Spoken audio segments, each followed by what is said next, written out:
Seorang tekong warga asing yang mengalami batuk, selesema dan demam dipaksa terjun ke laut oleh awak-awaknya kerana dikhawatiri mangsa dijangkiti COVID-19 dalam kejadian di perairan Pulau Bidong sejak Sabtu lalu. Tekong berusia 40-an itu dipaksa terjun dan berenang kira-kira 1 kilometer dari pantai Pulau Bidong.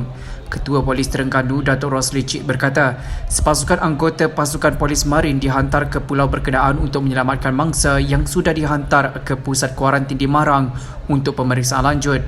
Beliau berkata demikian ketika ditemui selepas melakukan tinjauan di Pasar Borong Kampung Gong Pauh pada Isnin 30 Mac.